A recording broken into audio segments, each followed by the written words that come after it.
Hey guys, welcome back. Today we're going to do something a little interesting. We're going to see what it's like when someone brings over a box of parts from two PCs and says, "Hey, can you fix this?" Alright, so where to start? Oh yeah, there's also a tote here with a cobbled together water loop that needs some help. Alright, so I guess I'm just going to work left to right here and start out with this AM3 Plus FX motherboard that it doesn't seem to power up anymore. I believe this is the same board that his AIO puked all over at one time as well. We'll see if that's the issue or not. The next one is a Strix X370 AM4 board. This board works, but apparently the system was just extremely slow. And the CPUs from both are here. Apparently they were adhered to the heat sinks when he removed them, and they now have bent pins, clearly seen here on the FX CPU.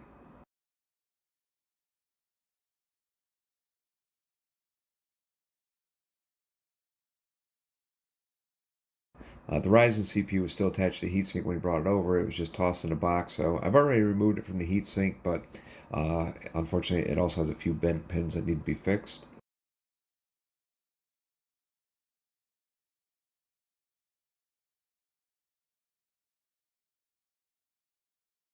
And there's a 4 terabyte hard drive I need to do some data recovery on, and an RX 480. I guess I just need to make sure that still works.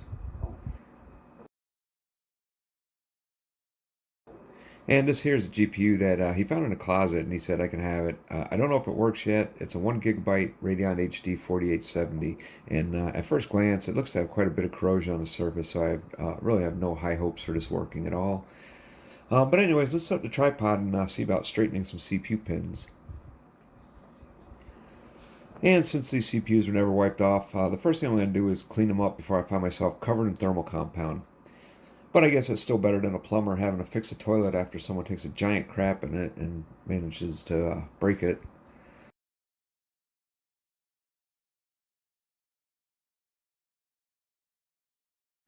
And much better, now we can see that we're actually working on an FX 8150. It's pretty hard to see these pins, so I'm just going to use the camera zoom like a magnifying glass just to make it a little bit easier to see.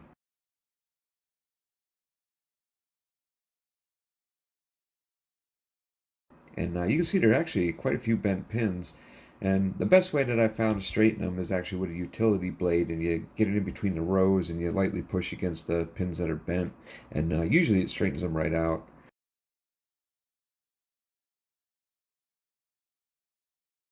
I just carefully work my way around, straighten them up as I find them. It's a little bit tedious, but I've yet to find a better way.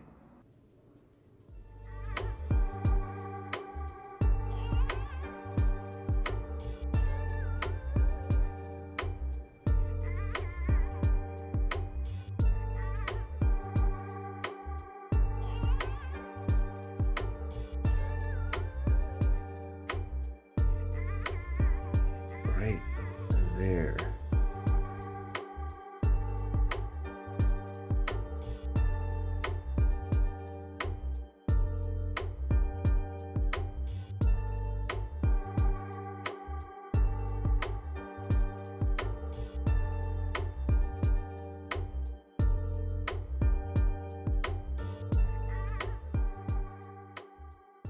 And eventually you get them straight enough to reseat it in the socket.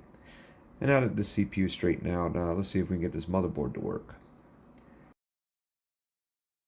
And it seems to shut down immediately after showing a VBIOS. So I think the first thing I'm going to do is try to clear the CMOS. It's the easiest and the most obvious thing, but you just never know.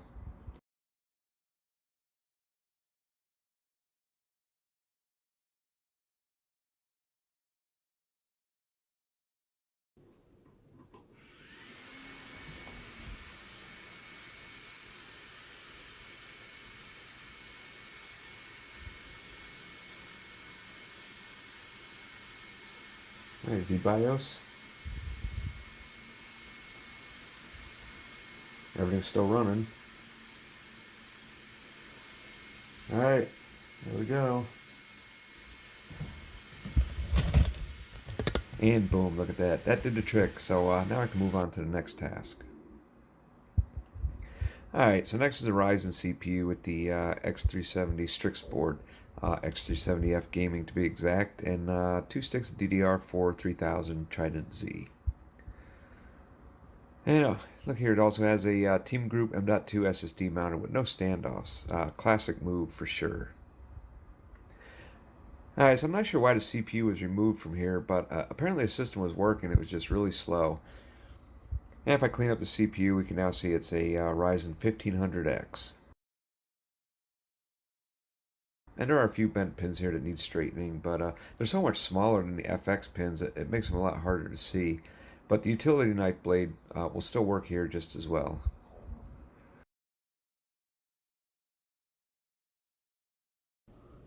There we go. It looks like that got straightened out. Alright, so with that straightened out and socketed back in, I just want to make sure the system's going to work, and then I'll just check the BIOS settings and reload Windows for them, and this one should be done. But first I need to reattach the heatsink, and the way that these were cemented to the sinks over time is pretty much the main reason why I use this stuff instead.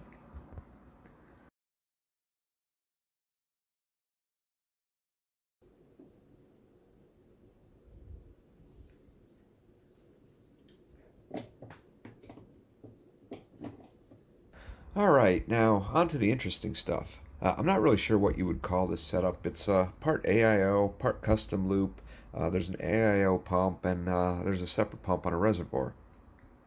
And the pump is working, but there's still no flow, so that can only mean that something somewhere in the system is clogged. The AIO pump is also plugged in. I can feel it working, but there's still no flow. I think originally his plan was to use the pump in the AIO, or the pump on the AIO, for the CPU to also cool the GPU just by piping it in, but obviously the AIO pump can't really move that volume of water effectively, so that's probably when he added the separate pump and reservoir. If you follow the alleged flow and you look at all the parts, I would naturally suspect any clog would be here in the CPU plate on the AIO, so that's where I'm going to start looking. Alright, so I've just removed the cold plate from the bottom of the CPU block, and you can immediately see the problem. There's basically a solid block of corrosion covering the fins, and of course that's going to stop any flow right there in its tracks. Alright, so that looks much better now. That was a bit of work, but it should actually allow water to flow through it now. So we're going to put it back together and see if it actually does. And looky there, water is flowing again. So that was pretty much the bulk of the issues. I still need to check the RX 480 and that data recovery, but that's all pretty boring stuff. Not like the past few minutes were all that exciting, though, am I right? And finally, I did test out this HD 4870, and surprisingly, it does spin the fan. I mean, that's all it does, but I wasn't even really expecting that. If you look at the bottom, yeah, you can guess with some certainty that this thing was stored in a pretty humid environment.